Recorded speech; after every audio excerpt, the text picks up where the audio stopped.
楚风死了。几乎在场的所有小辈都这么觉得，但是也有人不确定，因为此处还留有楚风的气息，只是那唯一沾染着楚风气息的，却是楚风的半成仙兵神龙血齿。此刻，神龙血齿落在地上，距离先前楚风盘坐的地方也有着上万米的距离。那是在楚风被仙法击中的同时，涟漪涌动，硬生生将这神龙血齿轰飞到了万米之外。此刻，神龙血齿孤零零地倒在地上，就像是被遗弃了一般，不免令人心酸。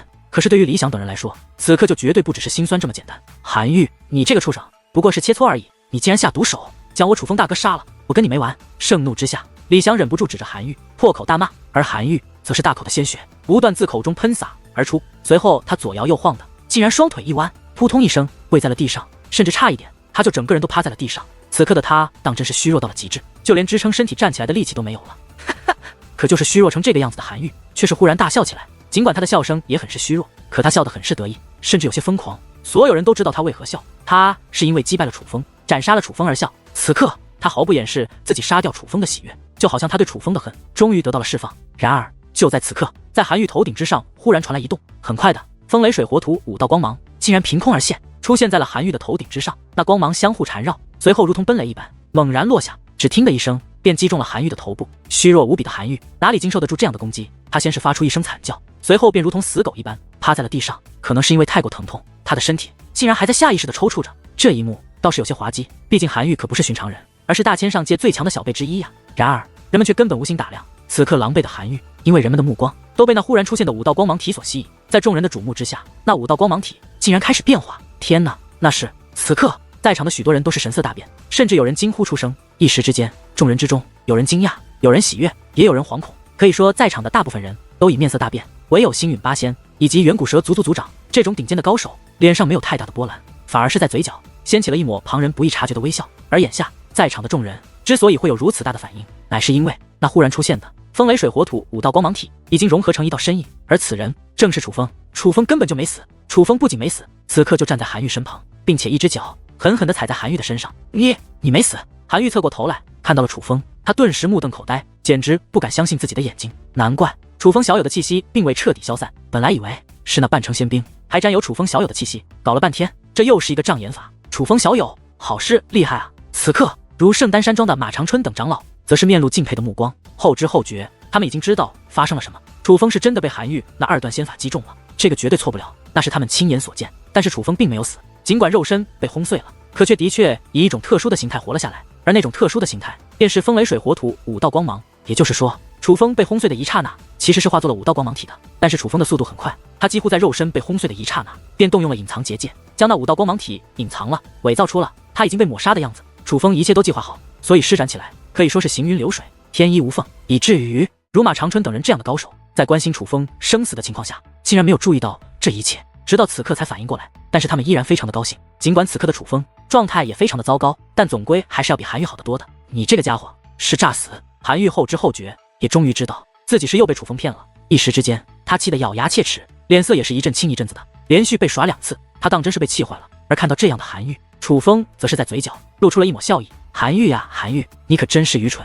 我先前已经告诉过你，什么叫做兵不厌诈，没想到你这么不长记性，居然再度中了招。既然你如此的不中用，那也就别怪我楚风无情了。楚风话到此处，手掌张开，那掉落在远处的神龙血齿便平地飞起，最终落到了楚风的掌心之上。神龙血齿入手，楚风便将其举了起来，对准了韩愈的丹田，并且在那一刻，在场的所有人都感受到了浓浓的杀意。楚风他并非只是想要废掉韩愈修为那么简单，他是要杀了楚风。住手！眼见着楚风动了杀意，宇文城的那几位长老赶忙大吼一声，与此同时将自己的威压释放而出，想要阻止楚风。然而他们的威压还未靠近楚风，便被另外几道更为强横的威压给挡了下来。是马长春等人。马长春等人这个时候阻止宇文城的长老，那就只有一个原因，他们都希望韩愈死。你们宇文城长老都明白马长春等人的意思，所以此刻他们已是勃然大怒，开口便准备大骂。可就在这时，楚风手中的神龙血齿已经猛然落下，刺入了韩愈的身体之中。然而当楚风的神龙血齿刺中韩愈之后，韩愈的肉身竟然化作了金灿灿的光芒，那光芒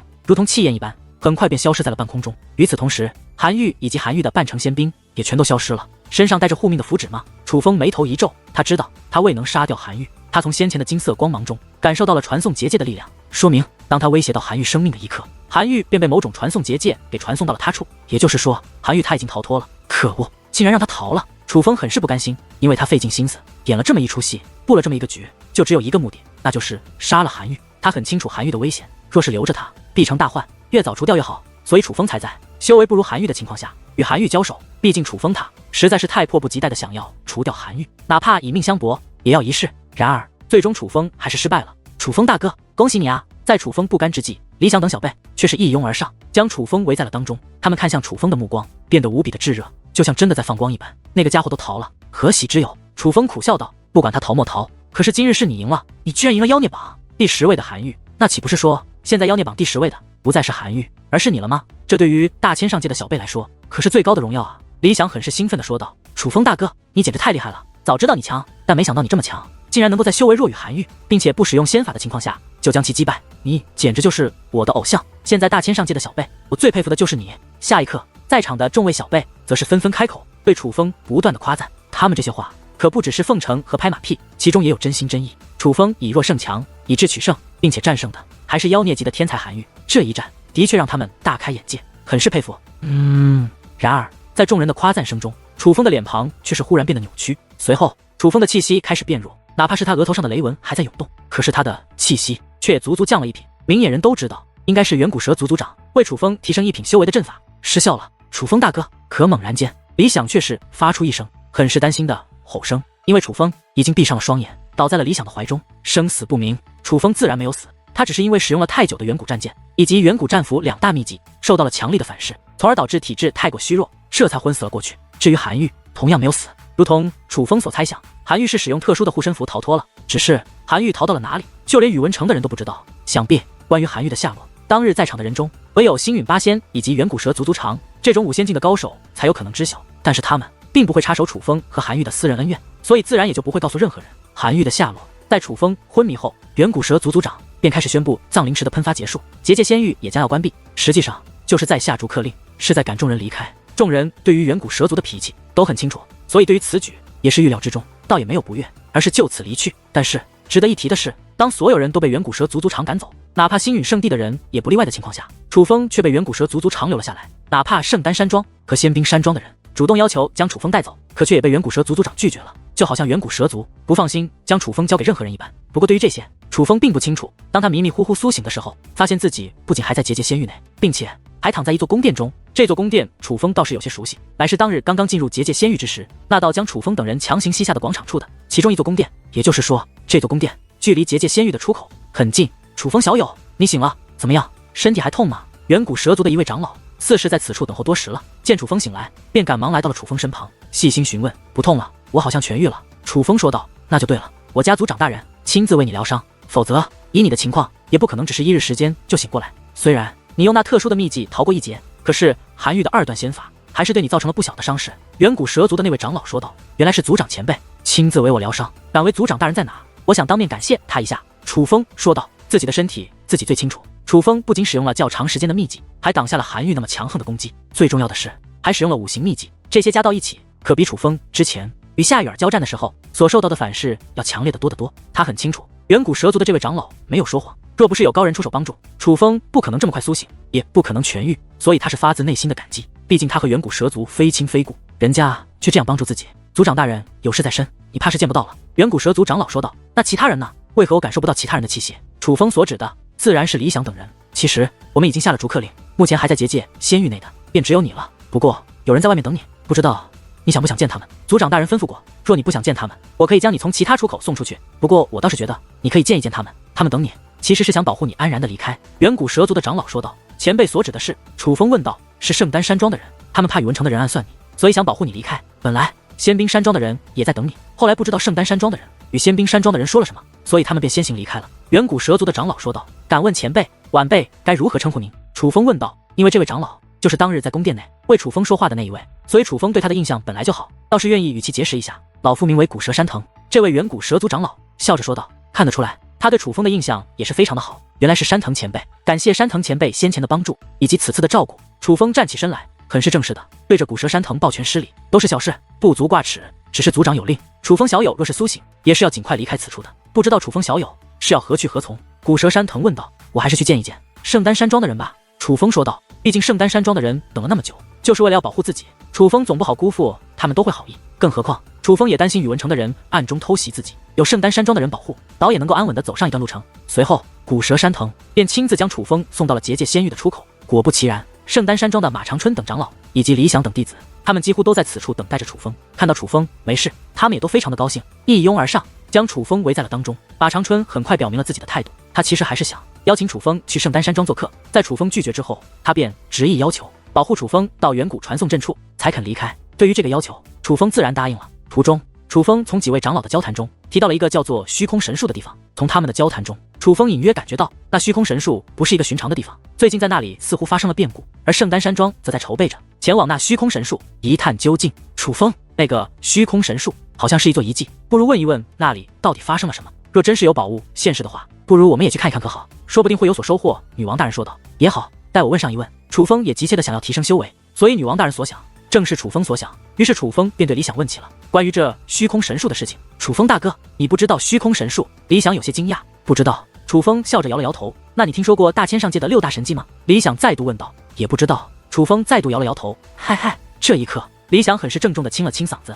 这才对楚风说道：楚风大哥，那今日小弟我就必须好好的为你讲解一下我大千上界的这6大神迹了。6大神迹，跟我说说看。此刻，楚风也是摆出了一副认真的模样，毕竟身为修武者，对于这些奇异之地本身就充满了向往，楚风也不例外。并且旁边的人因为听到了2人的对话，所以他们也都是将目光投向了楚风和李想，甚至就连马长春等长老也是看了过来。一时之间，楚风和李想成为了这群人中所关注的焦点。这种情况下，李想更显得意，他又是郑重的咳嗽了2声，这才开口讲述起来。楚风大哥，我大千上界的6大神迹来头可是极大，他们分别是远海神山、缥缈神门、暗夜神河、九月神域、紫阳神宫、虚空神树。李想神采奕奕，唾沫横飞，越讲越是起劲。看他那高兴的样子，就仿佛已经忘记了自己修为被废，如今已经只是9品无祖，而不再是真仙的事情。而从李想的讲述中，楚风也是得知，这所谓的6大神迹都是在大千上界上突然出现的6个地方，他们不仅出现的神秘，并且各个不凡，不是修炼圣地，就是蕴含宝藏。就比如那远海神山，其实就是宋喜家附近的那座神山。那神山出现之前是一片大海，而那片大海的名字叫做远海。虽说神山出现之后，远海被神山取代，可也正因如此，才有人称那神山为远海神山。而缥缈神门是一座飘忽不定的大门，据说那座大门连接着另一个世界，那个世界内充满了无穷无尽的宝藏。不过从未有人打开过那道缥缈神门，再加上缥缈神门很久没有出现了，所以缥缈神门之中到底蕴藏着怎样的宝藏，无人知晓。可以说缥缈神门是6大神迹之中最神秘的一个。至于暗夜神河，是一条只在夜晚出现的河流，这条河流可能流淌在大地之上、高山之巅，也可能流淌于海洋之中，甚至流淌于虚空之上，也可能流淌于地底深处。因为暗夜神河的方位一直变化不定，所以很少有人能够看到它。但是暗夜神河流淌的水流却是金光璀璨，据说那河水是由金子化成，因为若是从河流中取出的河水，便会立刻化为金子，取出多少便会化作多少，并且那绝对不是寻常的金子，那是炼制兵器的至宝，可以用来炼制仙兵，甚至更强大的武器。因此这种金子被称暗夜神金。不仅河水本身是至宝，相传在河水深处还有更加神秘的宝藏，只是从未有人寻得过那宝藏。至于九月神域，是一片特殊的区域，在白天的时候，那是一片茫茫草原，看不出任何特殊之处。可是每当到了晚上，那片草原上方便会出现至少3轮月亮，有时候还会出现5轮、6轮，甚至是7轮。据说当那片草原上方出现9轮明月的时候，九月神域便会出现在草原之上，而九月神域内不仅蕴藏着不为人知的宝藏，还是一处修炼圣地。只不过这九月神域在处世天族的势力范围内已经被处世天族所掌控，除了处世天族的人，几乎没有人看见过九月神域的出现。尽管九月神域还在，可是它却与那飘忽不定的缥缈神门以及暗夜神河一样，对于大千上界的人来说只是传说，因为他们根本没有机会见到九月神域的真容，永远也没有这个机会，毕竟那是处世天族族人的特权。至于紫阳神宫，相传那是一座宫殿，原本坐落在一片大海之上。这紫阳神宫原本每12年就会开启一次，而因为它与神山一样，同样是一座修炼圣地，所以当初各方势力，哪怕处世天族的高手与小辈，都会在紫阳神宫开启的时候进入紫阳神宫修炼。不过紫阳神宫每次开启只开启12日，12日之内必须离开，否则就再也出不来了。曾有不少人想一直留在紫阳神宫内进行修炼，所以在紫阳神宫将要关闭之时并没有走出来。然而当12年后紫阳神宫再度开启之时，人们进入紫阳神宫内，却只看到了那些人的尸骨，他们不仅本源已经不在了，哪怕是留下的残骸上面也都是伤痕累累，甚是恐怖。通过他们的残骸也可以想象他们死之前承受过怎样的折磨。不过他们随身携带的宝物却都还在。总之此事之诡异无从解释，没人知道他们是被何物所杀。可不管怎样，人们都意识到了紫阳神宫关闭后的危险，所以渐渐的再也没有人敢在紫阳神宫之内逗留，哪怕进入其中修炼的人也都会在关闭之前走出来。但是紫阳神宫却在900多年前被人偷走了，被偷走了。听到这里，楚风终于忍不住插上一嘴：“那紫阳神功12年开启一次，在此期间楚氏天族都没有办法。是什么人能够这样的存在给偷走？偷走并不准确，准确来说是被拿走了。李想，你可不要误导楚风小友啊！”就在此刻，马长春长老笑着开口了：“对，是被拿走了，不是偷。”李想赶忙纠正道，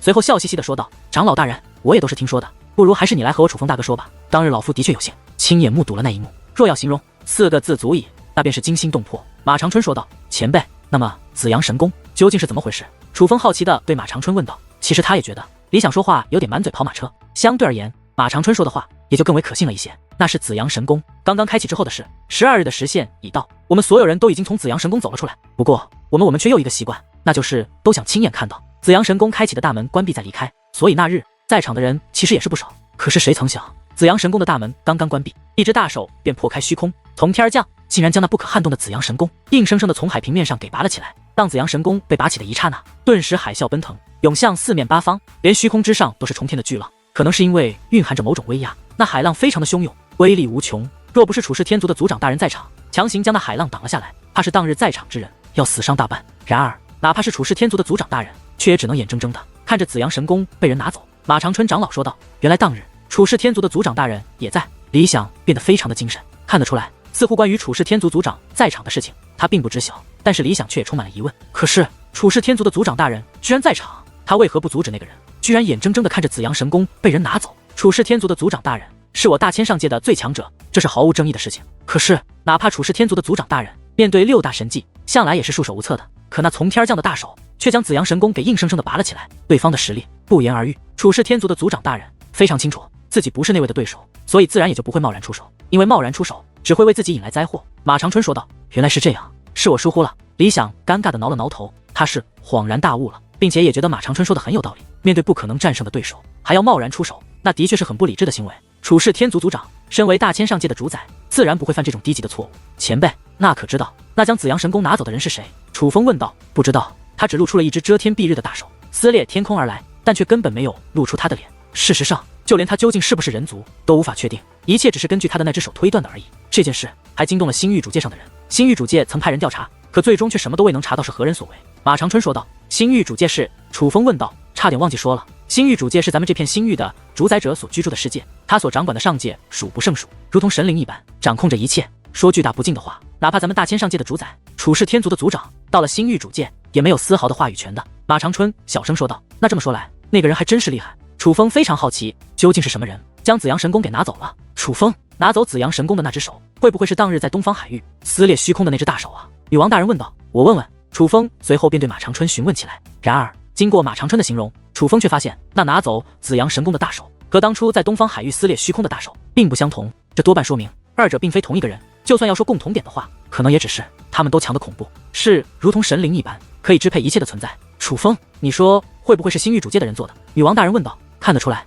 女王大人对于这件事比楚风还要好奇。不好说，也不是没有这种可能。楚风说道。前辈，那虚空神术又是怎样的神技？楚风继续问道。其实他最想知道的也是那虚空神术，毕竟虚空神术出现了变故，楚风很想知道那是怎样的变故。虚空神树是一棵长在虚空之上的大树，它遮天蔽日，覆盖一方天地，非常的壮观。虚空神树蕴含着极强的天地能量，并且非常适合修炼突破。只不过虚空神树有着一层结界，那层结界每过100年才会消失一次，结界消失之后，人们便可以进入其中修炼。不过在一段时间之后，那重结界便会再度出现，那结界从虚空神树的最深处出现，然后向外扩散，在扩散的同时，会将虚空神树内的所有修炼者都推出来。这结界虽然不会伤人，可却非常的厉害，根本无法将其攻破，所以人们想要进去修炼，只能等待结界自然消失。至于这个结界消失的时间，大概是100年消失一次，但是结界重新出现的时间不好确定，一般是10日到30日之间，非常的不固定。而距离上一次虚空神树开启，才过了50年，但如今却出现了变故。可要知道，伴随着远海神山天地能量的减弱，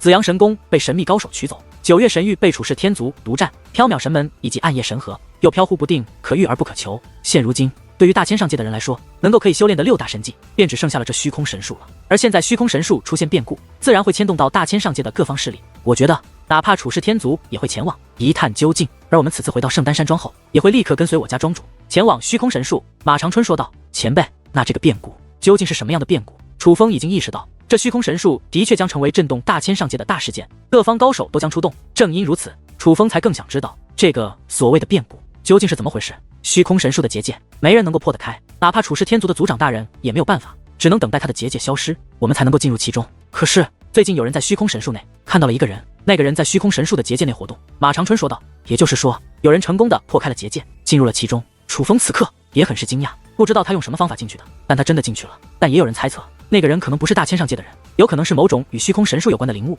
因此他才会出现在虚空神术之内。但不管怎么样，人们都想与他交谈，搞不好会有些收获。马长春说道，灵物倒是有这种可能，只是这个灵物长得可有何特殊之处？楚风问道。特殊之处倒是没有，他的外貌与人无疑，只是他的穿着很是特别。马长春说道。有何特别之处？楚风问道。那是一名男子，看他的年龄不大，倒是像一个小辈，不过他的长相和穿着可就太过另类了一些。据说他的头发不是很多，但却根根直立。简单的说，他的发型像是一只刺猬，眼睛也不是很大，却滴溜溜乱转，看人的时候当真是一副完美的贼眉鼠眼，鼻子像头打算，可是他那嘴就更不敢让人不敢恭维，竟然是歪的。不过最奇怪的还是他的穿着，他上衣根本没穿，光着膀子，骨瘦如柴，已经皮包骨了，一点肌肉都没有，像是很多天没吃饭一样。而他的下身也只穿了一条大裤衩子，据说那条裤衩子的底色是绿的，而上面则是绣满了艳丽的鲜花。也正因为这条花哨的裤衩，才有人觉得它像是虚空神术孵化而出的灵物，因为那裤衩上面有各种花，有牡丹，有月季，有玫瑰，还有梅花、桂花、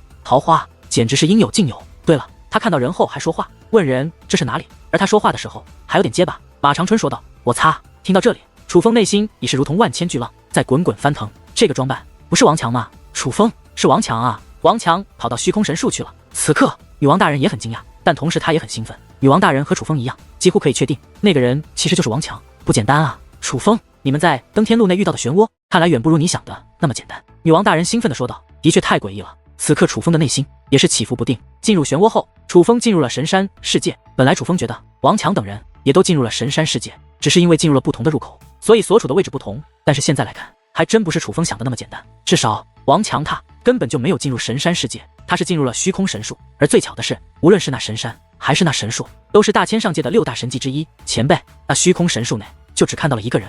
楚风问道。楚风他这么问，是想确定赵红以及殷明朝、紫薰衣他们是不是也和王强在一起，还是说赵红以及殷明朝、紫薰衣他们也都进入了不同的漩涡，如今身在不同的地方？据说只有一个人。马长春说道。楚风，你说赵红他们会不会被卷入其他神迹之内了？这样来看，这所谓的6大神迹是有共同之处的。女王大人说道。有这种可能，但是也不好确定。不管了，我也要前往虚空神术，必须尽快与王强会合。楚风说道。不知道他有没有办法让你也进入其中？若是能过进去，那你在那里面修炼一定会更快，搞不好有机会在下一次天骄武斗会到来之际，便与处世天族的那些小辈一较高下。女王大人说道。女王大人所想，楚风说不想那是假的，但是楚风眼下更迫切的却不是能不能进入虚空神术修炼，而是楚风能从王强那里得到怎样的消息。他最希望的还是王强、赵红以及殷明朝和紫薰衣都能够安然无恙。前辈，虚空神术在什么地方？楚风问道。虚空神术在大千上界的阳平州。楚风小有想去，不如与我们同行可好？刚好顺路的。马长春说道。也好。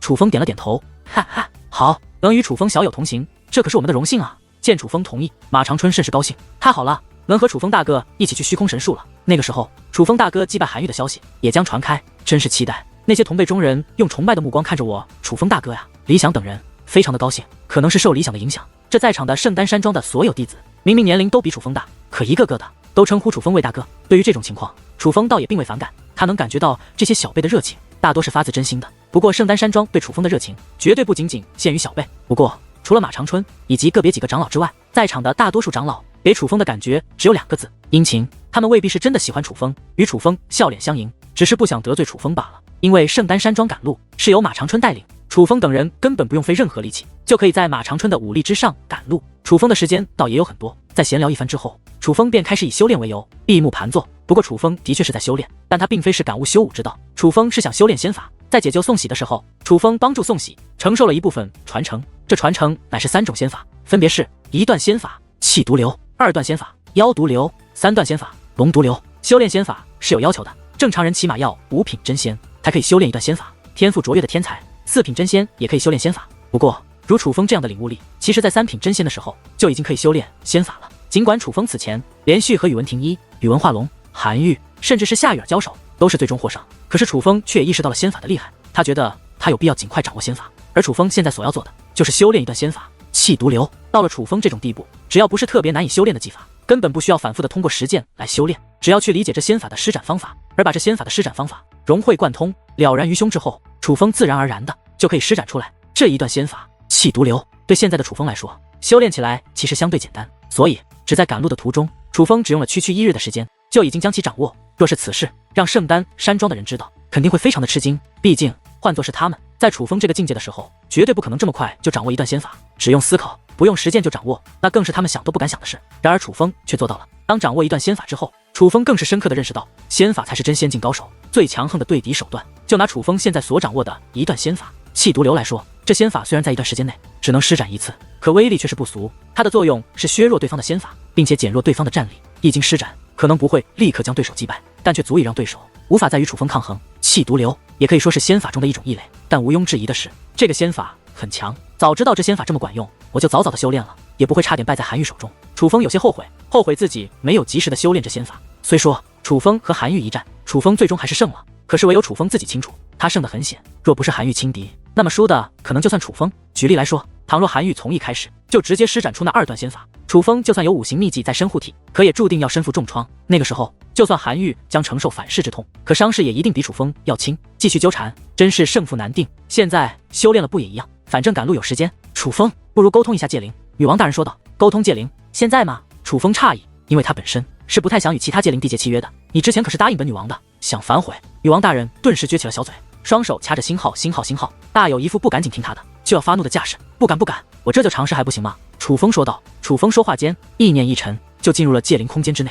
沟通界灵，楚风必须将意念进入界灵空间，毕竟界灵空间是链接修罗灵界的通道。嘿嘿，别生气，我这就尝试一下。楚风说话间便盘坐在地，准备开始沟通界灵。必须认真，不许胡弄本女王，你若是不认真，本女王可是能够感受到的。女王大人一脸认真的监督着楚风。这种情况下，楚风哪里敢不认真，只得全力的去沟通。而当楚风开始之后，就仿佛开启了一道通往异界的大门。此刻楚风感觉到自己的精神力仿佛进入了一个奇异的空间内，这像是一个通道，在这个通道内，楚风能够感受到他人的想法，甚至听到其他人的声音。简单的说，楚风觉得像是自己用精神力闯入了其他人的脑海，而那些所谓的其他人应该就是修罗灵界的界灵，只不过楚风根本看不到对方的样子，只能感受到对方的修为。请问能听到我说话吗？楚风问道。谁在说话？他奶奶的，是谁在吓唬老子？哎呀，闹鬼了，我听到有人在说话。楚风这一说话，顿时传来了多个声音，有害怕，有慌乱，有惊讶，有惊喜，但更多的是疑问。而通过多个声音的传来，楚风也是意识到，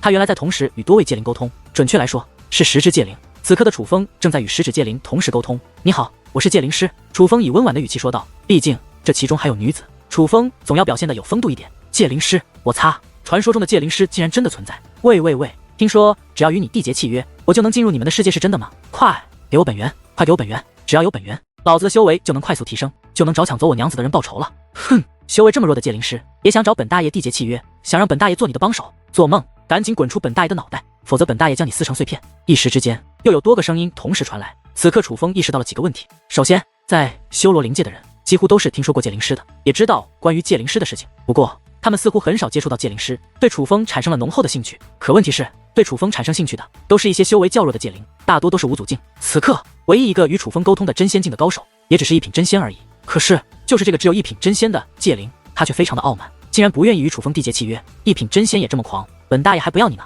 滚！楚风很是不爽的说道。他娘的，胆敢这么与本大爷说话，有本事你出来，看本大爷不撕碎了你！下一刻，那位一品真仙的界灵便火冒三丈，楚风甚至感觉到了杀意。倘若楚风真的出现在他的面前，他一定会对楚风下毒手。然而楚风却并没有与他纠缠，已经收回了自己与其沟通的精神力。而降精神力沟通之后，楚风的意识则是再度回到了界灵空间之内。怎么样了？感觉怎么样？女王大人似乎能够感受到楚风已经停止沟通，所以此刻立刻凑了上来，一脸兴奋地询问起来。并不理想。楚风摇了摇头，随后便与女王大人说起了和修罗灵界那些界灵沟通的情况。太蠢了吧你，连那些平庸的家伙居然都拒绝了你。你现在知道能有本女王这样的存在愿意与你缔结契约是多么荣幸的事情了吗？女王大人哈哈大笑道，居然嘲讽起楚风，我再试试。被女王大人这样一嘲讽，楚风反而非要证明一下自己。然而第二次尝试，所沟通的界灵不仅数量变少了，修为竟然也更弱了。紧接着楚风又连续尝试了几次，可是这结果却是一次不如一次。原来沟通界灵这么难，还是说沟通修罗灵界的界灵比较难？我终于知道为何当年我母亲要强行把你们抓过来封印到我界灵空间内了。想必她很清楚修罗灵界的界灵很难收服。楚风感慨万千，同时也终于知道了自己母亲的一片苦心。别放弃嘛，再试试。见楚风要放弃，女王大人反而鼓励起来：“不是了，我发现了，精神力的沟通也是有限的，多次尝试便一次不如一次。等过段时间我再试试，下次好好准备一下再试。”外面发生了情况，忽然间，楚风神色一动，尽管他将意念投射到了界灵空间内，可是他也能够感受到外面的情况。眼下，楚风赶忙将自己的意念从界灵空间内投射到了自己的本体，这才发现他们正在一片无边无际的平原上赶路。原本晴朗的天空已是乌云密布，雷声阵阵之下，一道道龙卷风连接着天空与大地，或远或近，旋转咆哮，就像是一道道风龙从天而降，欲要搅乱这天地。一眼望去，倒是颇为壮观。然而，这并非修武者的杰作，乃是大自然的杰作。这是什么情况？楚风问道。楚风大哥，没事的，这个平原叫做地狱平原，常年都有龙卷风出现，这种级别的龙卷风对我们这种修武者无法造成一丝威胁。李想说道。地狱平原，这里怎么有这么一个吓人的名字？楚风问道。这地狱平原一年365天，至少有300天会出现龙卷风，但是也有个别的几天会出现恐怖无比的飓风。那飓风非常之恐怖，5仙境以下的强者只要被卷入其中，立刻神魂俱灭，尸骨全无，因此那飓风被誉为地狱飓风。李想说道。原来是这样，这大千上界还真是奇妙，不仅有6大神迹，竟然还有这样的地方。楚风说道。大千上界奇妙的地方多了，我的家乡天川雪域更是奇妙，在那里雪花是从地面升起，落入天空的云层之中。李想说道。竟然还有如此奇妙的地方。听得李想这样一说，楚风也是露出了赞叹的目光。茫茫大雪向来是从天而降，落入大地，形成茫茫雪地。这从大地出现的雪花向天空落去，也就是雪花倒落，并且这不是修武者的手段，而是大自然的奇观。这样的景象，楚风想想都感觉惊奇。有时间去你家乡看一看。楚风说道。好啊，好啊，只是可惜我父母不在了，否则我可以让我母亲给你做一道美味的雪寿宴。我母亲的雪寿宴可是一绝，是再强的界灵师都无法做出的美味。李想一脸怀念的说道。你父母去世了吗？听得此话，楚风则有些诧异。李想的年龄不大，他的父母应该也不是很大才对。隐隐间，楚风觉得另有隐情。楚风大哥，李想的父母被蛇妖所杀。李想的一个好友说道。蛇妖所杀？楚风目光一动，在李想的家乡，本是人族所居住的地方，也算是一方净土。可有一日，一伙蛇类妖族忽然路过了李想的家乡，他们听闻李想的母亲做雪寿宴非常的美味，便想让李想的母亲为他们做一顿雪寿宴。可李想外公就是被妖族残害致死，所以李想的母亲非常痛恨妖族，自然而然的就拒绝了那群蛇妖的请求。谁曾想那群妖族那般暴力，竟将李想的族人全部残杀，还将李想的族人做成了一桌人族宴，把李想的族人全部给吃了。那时年幼的李想被其父亲用至宝封锁，才逃过一劫，可他却也亲眼看到了父母以及族人惨死，甚至被妖蛇做成美味所吃掉的画面。李想的朋友说道。听得此话，楚风也是非常的震惊，他看向李想，忽然有了一抹歉疚。他终于知道为何李想当日会无缘无故的打那只妖蛇了。正所谓这世间没有无缘无故的爱，也没有无缘无故的恨。李想痛恨妖蛇的原因，定然便是自己的族人惨死在了妖蛇的手中。李想，看来当日是我错怪你了。楚风拍着李想的肩膀说道。可能因为朋友的话，使得李想再度想起了父母惨死的一幕，李想的表情也很忧伤。可是当楚风的手触碰到李想后，李想却立刻挤出了一抹笑容，笑嘻嘻的说道。没事，楚风大哥，都过去了。李想，我知道你心中有恨，可是正所谓冤有头债有主，你不能因为族人被蛇族所杀，你就痛恨所有蛇族的妖，至少不能去报复那些无辜的蛇族。楚风说道。知道了，楚风大哥，日后我一定改这个毛病，再也不乱打蛇妖了。不过楚风大哥，有一点我必须要澄清，我虽然很恨蛇妖，可是我却从来没无缘无故的杀过一只蛇妖，最多就是打他们出气罢了。不过楚风大哥你放心，我以后一定改。李想一脸认真的说道。看他的样子，楚风便知道他是发自内心的要悔改，绝对不是敷衍楚风。好，我信你。只是你父母的仇报了吗？楚风问道。这乃是灭族大仇，换作是一个正常的人都会想着报仇，更何况李想他还是一个有血性的人。楚风知道李想他一定会想着为自己的父母报仇，但是楚风不知道李想的这个灭族大仇是否已经报了。没有，这么多年我一直在寻找那群妖蛇，只是一直没有找到，也不知道他们究竟叫什么名字。李想说道。大千上界的妖族种类太多了，有些妖族又是隐世的，实在难找。李想的朋友也是感慨起来，就算找遍大千上界，我也要找到他们。李想咬牙切齿的说道。楚风还注意到李想在说话的时候，双拳已是不由得握紧，眼中涌现出了痛恨与不甘。那你可记得他们的样子？楚风问道。记得，他们当时化成了本体，那是一群全身布满黑色鳞片，却长着红色獠牙、红色眼睛的妖蛇。他们虽然实力不同，可是体积却是基本一样，统一的，全部都是74米长。李想说道。这个形态倒是很有辨识度，放心，总有一天我会把他们抓出来，为你父母报仇的。楚风说道。楚风深知族人被灭的痛苦，所以他决定日后有能力了要为李想报仇。楚风大哥，当时出现的妖蛇大概100多条，但是残杀我父母并且食我父母血肉的只有31条，我也不想滥杀无辜，如果有一日你遇到他们，只杀那31条就可以。李想说道。好。楚风点了点头。然而就在这时，一股磅礴的威压忽然从天而降，那威压太强，并且来得太突然，楚风等人没有任何准备，一时之间，楚风等人全部失去了御空之力，并且飞快地从半空之中飞落而下。只听砰砰砰的一阵闷响传来，楚风等人全部如同死狗一般，被狠狠地压入了地底之中，一动都无法动。不仅仅是楚风，哪怕是圣丹山庄在场中最强的马长春长老，也同样是无法动弹。那威压太强了，那气息非常多恐怖，在那气息的面前，楚风感觉自己渺小的可怜。糟了，是5仙，是5仙强者。楚风此刻也是慌了，对方的实力太强，楚风根本就没有还手之力，对方只是一个念头，便可以立刻让楚风飞灰烟灭，死在这里。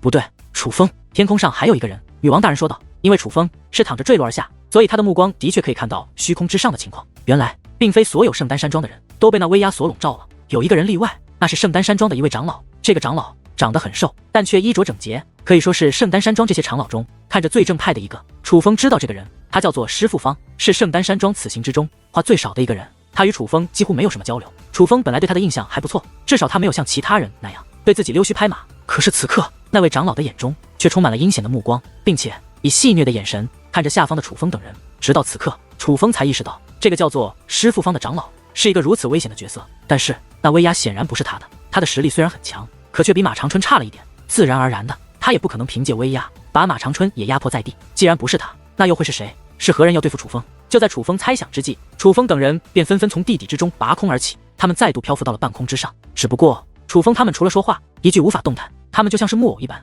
被人摆布着。是你们？当起身之后，楚风可以用肉眼看到一群人，他终于知道要对付他的是谁了。这伙人楚风都很熟悉，在结界仙域便都见过，他们是宇文城的人，宇文城的那些长老以及宇文化龙还有宇文廷义都在，不过却有一个陌生的脸孔，这是一名黑发老者。虽说是老者，他却身强体壮，那身形宛如化作人形的妖兽一般。不仅身形似妖兽，他的脸庞长得也是凶神恶煞，而那5仙的气息便是从他的身上散发而出。宇文城城主宇文延红看到那名凶神恶煞的老者，马长春也是脸色大变。而此刻，楚风也知道了对方究竟是谁。与此同时，圣丹山庄的师傅方长老则是踏空而行，来到了那宇文城城主的身后。宇文城城主似是早有准备，将一把银色的大刀取出，丢向了师傅方。那可不是寻常的大刀，乃是一把真正的仙兵。多谢。接过仙兵，师傅方小心翼翼地收起，脸上也露出了喜悦的弧度。师傅方，是你出卖了我们！猛然间，马长春长老发出一声怒吼。不仅他怒了，在场的圣丹山庄的大部分人都开口怒骂那个师傅方，他们都明白是怎么回事了。宇文城的人不可能找得到楚风他们，定然是这个师傅方暗中通风报信，暗中告诉了对方他们的位置，宇文城的人才可能这么快就追踪过来。然而，对于圣丹山庄众人的怒骂，那师傅方却很平静。他看着宇文城城主，很是平静地说道：“记得杀人灭口，否则我便没办法在圣丹山庄待了。放心，我宇文城也不想与圣丹山庄开战，自然是要杀人灭口的。只不过，若是将他们都杀了，你回去如何解释？”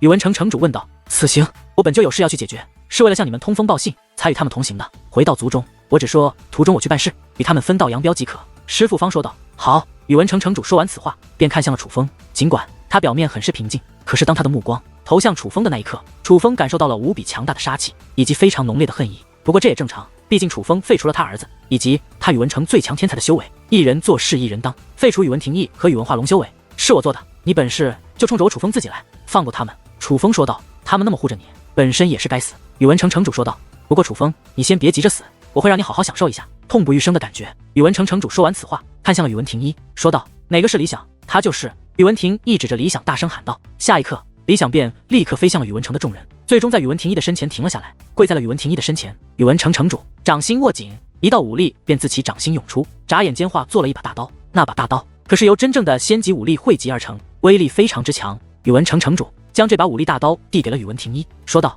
儿子，这理想交给你了。”宇文廷义接过大刀，便对准了理想，并且比划起来。只见其猛然间举起大刀，就向理想的脖颈挥砍而去。那大刀可是5仙凝聚而成，哪怕理想已是一个废人，可是这一刀下去，理想不仅是要身首异处，更是会直接死去。因为这一刀下去，不仅仅是斩断了理想的头颅，更是毁灭了理想的灵魂。住手！眼见不妙，楚风歇斯底里的大喊起来。当楚风呼喊之后，宇文廷义手中的大刀却也是在理想的脖颈处停了下来。不过宇文廷一并未理会楚风，反而是刀锋一转，将这把大刀的刀柄对准了理想，把这楚风杀了。从此你就是我宇文城的人。宇文廷一对理想说道。听得此话，圣丹山庄的众人皆是大惊，他们没有想到宇文廷一会这般阴狠，他竟然要理想杀掉楚风。好，而理想居然二话不说便应了下来。理想，你不能这么做，你怎么能对楚风大哥出手？理想，我真是看错了你，楚风大哥得罪宇文城的人，还不是因为你，你怎么可以这般忘恩负义？理想此话一出，顿时激怒了圣丹山庄的众位小辈，他们开始辱骂理想，哪怕是理想最好的2个朋友也不例外，都在辱骂理想。可是理想却是一脸坚决，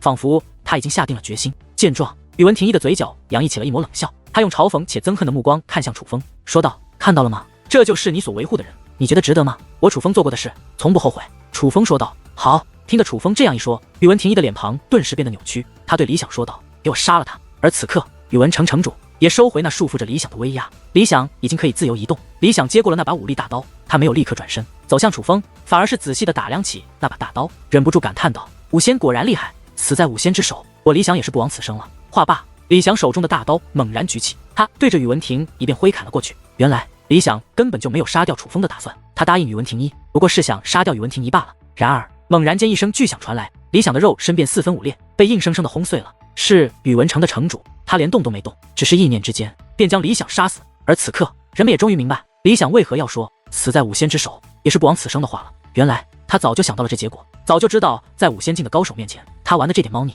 根本就无法成功。可是哪怕如此，他还是这样做了，这便是他的决定。混账！安静片刻之后，一声怒吼传来，是楚风。此刻楚风脸色发青，满面怒容，那狰狞的模样如同愤怒的野兽一般，非常的可怕。可是他面对的是武仙，随便一口唾沫都可以将楚风活活淹死的武仙。宇文城城主根本就没有把楚风放在眼中，而是探手一抓，便将李想的一个好友抓到了身旁，杀了楚风，我不仅饶你一命，还保你荣华富贵。宇文廷一又将那把武力大刀的刀柄对准了这位李想的好友，而这位也是和李想一起殴打蛇妖女子，并且最早称呼楚风为大哥的人。嘿，只见他一口吐沫对着宇文廷一的脸便吐了出去，只不过那吐沫还未靠近宇文廷一，便在半空中凝固了。之所以这样，自然也是宇文城城主的手段。有他在这里，哪怕宇文廷一已经是一个废人，可是却也没有人可以伤宇文廷一半根毫毛。找死！这一次，宇文廷一手起刀落，只听咔嚓一声，鲜血溅起。那位李想的好友楚风的小弟便伸手一触，身体还半跪在宇文廷一面前，可是他的头颅却已然从半空中跌落而下。畜生，有本事冲我来！宇文廷义和宇文化龙的修为都是我废的，那件事与他们无关，你放了他们，不要滥杀无辜。楚风发出歇斯底里的咆哮，此刻他的脸上不仅布满了愤怒，同时还涌现着痛苦。楚风可以忍受各种折磨，可是却不能忍受他人因自己而死，这种内心的折磨是最无法承受，也是最让他痛不欲生的。感受到痛苦了吗？别急，这只是一个开始。然而看到如此痛苦的楚风，宇文城城主的嘴角却掀起了一抹冰冷的笑容。随后他意念一动，李想的另外一个好友也是飞到了宇文廷义的身旁。等一等，别杀我，先别杀我！这位才刚刚来到宇文廷义的身前，便赶忙大声呼喊起来：“我可以不杀你，只要你杀了楚风，我就可以放你一条生路。”宇文廷义说道：“好，你放开我，请先放开我。”那名男子说道。宇文廷一看了自己的父亲一眼，而宇文城城主也是收回威压，还那名男子自由。这名男子站起身来，看向了楚风，说道：“楚风大哥，还一直没来得及告诉你，我叫马强，刚刚死的叫高浩。我们两个和李想大哥在圣丹山庄有一个外号，叫做义气三兄弟。我们三个虽然和楚风大哥认识的很短，可我们却是真心想与楚风大哥结交的。所以楚风大哥，您请记住，在我三个心中，你就是我们三个的大哥。我们以你为荣，哪怕死了，你也是我们的大哥。生时相逢恨晚，死后我们再做兄弟。”话罢，这叫做马强的男子便猛然转身，面目狰狞地扑向了宇文廷一。然而他刚刚转过身来，便如同石化了一般，无法动弹了。他已经再次被宇文城城主的威压所束缚。奶奶的，义气三人兄，我让你讲义气！宇文廷一挥动着手中的大刀，砍向了马强。噗的一声，鲜血溅起，马强已是如同高浩一样，伸手一触，死在了宇文廷一的手中。我要宰了你们！一声怒吼响彻虚空，哪怕楚风现在修为已被束缚，连动都没办法动上一下，可是他的这声怒吼却非常的响亮，那其中不仅散发着无止境的愤怒，更是散发着滔天的杀意。这杀意连虚空都被搅动，连天色都因此而变化。好强的杀意，若是今日放过你，待得来日你成长起来，那还料的？宇文城城主说道。其实感受到了楚风的杀意，宇文城的大多数人是用嘲讽的目光看着楚风，并没有把楚风当成威胁，毕竟他们觉得楚风就算杀意再浓，却也是没有任何用处。在宇文城城主的面前，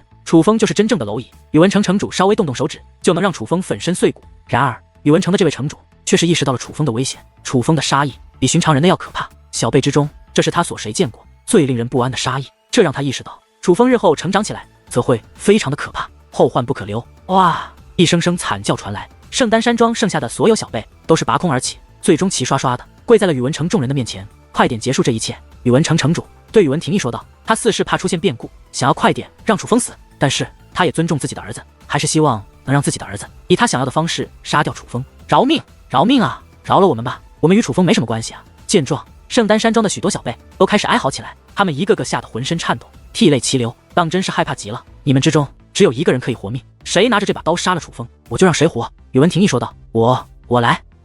我来杀他，求你给我一次机会。尽管圣丹山庄的这些小辈之前也都称呼楚风为大哥，可是此刻当自己的生命面临威胁之际，他们却毫不犹豫地选择了背叛楚风。不过这也能够理解，毕竟他们与楚风并不熟悉，有谁愿意为一个不熟悉的人而牺牲自己呢？哈哈，楚风，看到了没有？这些口口声声称呼你大哥的人，可都想要杀你自保呢。不过想杀你的人这么多，我到底选谁来杀你呢？我还真是要好好的选上一番才行。话罢，宇文婷一看向那些人，说道：“来吧，好好表现一下，谁表现得好，谁想活命的欲望更强，谁想杀楚风的欲望更强，我就选择谁。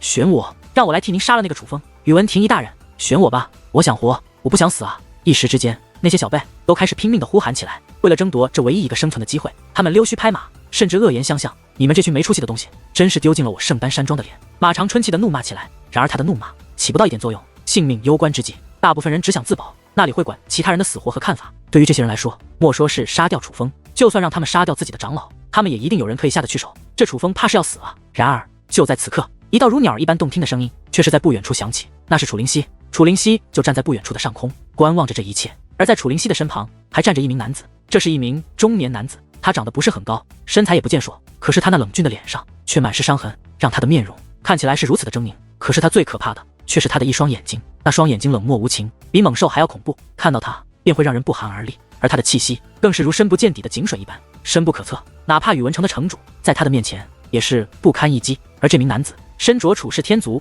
刑罚堂的衣衫，这已经说明了他的身份。正是因为这名男子的存在，所有楚风以及宇文城的人都无法注意到楚灵溪以及他就在这里，自然而然的也就听不到他们的声音。小姐，若是你想救这楚风，我可以出手。男子说道。行的，叔叔，咱们就不要多管闲事了吧。楚灵溪说道。他尽管意识到楚风要倒霉了，可是他却很平静，就像是一个真正的旁观者。无论哪一方出现问题，与他都没有任何关系，他就只是一个看戏的而已。见楚灵溪这样说，这名为行的的男子也是不再言语，而是也如楚灵溪一般观看着这一切。不过行的叔叔，若是想救这楚风，我也没有意见。忽然楚灵溪转过头看着那行的说道。行的笑了笑，却并未回答。行的叔叔也不想救的话，那这楚风可真就要倒霉了。楚灵溪也是笑了笑，随后再度看向了楚风。片刻后，宇文廷一也终于选中了一名圣丹山庄的男弟子，就交给你了，别耍花样，否则让你生不如死。他一边威胁，一边将那把武力大刀交给了他。而这是一名男子，可没有像理想三人那般接过武力大刀后就对宇文廷一出手。他与楚风并没有什么感情，哪怕有，也只是一点点，还远远不到为了楚风牺牲自己的地步。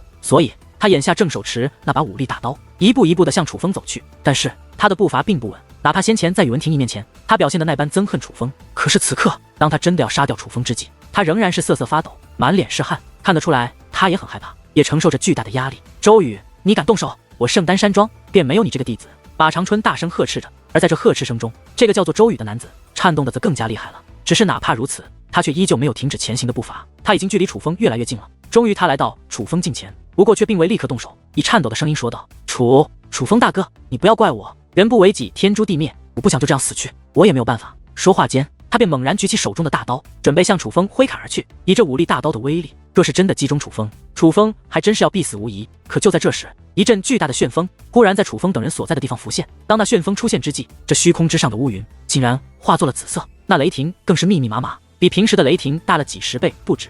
那旋风连接着天地，旋转的速度则是极快，顷刻之间便将楚风等人全部卷入其中。然而这只是一个开始，那紫色乌云密布的范围越来越大，那旋风也是越来越大。很快的，那旋风便化作了一道飓风，楚风等人已经不见了，能够看到的除了那紫色的飓风，便是在飓风中交加闪烁的雷霆，旋转之间如同亿万猛兽同时咆哮，声势骇人。糟糕，竟是地狱飓风！看到这一幕，哪怕是宇文城城主也是神色大变，他带着宇文城的众人赶忙向远处逃去。而他们刚刚逃离没多久，那飓风还未靠近，那原本跪在宇文廷义身前的圣丹山庄小辈便发出惨叫，随后如同随风飘动的枯叶一般被卷入了那地狱飓风之中。可是他们距离那地狱飓风明明还有着一大段距离，由此可见这地狱飓风的恐怖。地狱飓风越来越大，已经彻底改变了这方天地，就连在这平原上咆哮的龙卷风也都是受到地狱飓风的影响，被硬生生的卷入到了地狱飓风之内。一时之间紫云当空，这浩瀚平原之上，除了宇文城等人逃脱的身影，便唯有那地狱飓风贯穿天地，肆虐咆哮，宛如此处的主宰一般，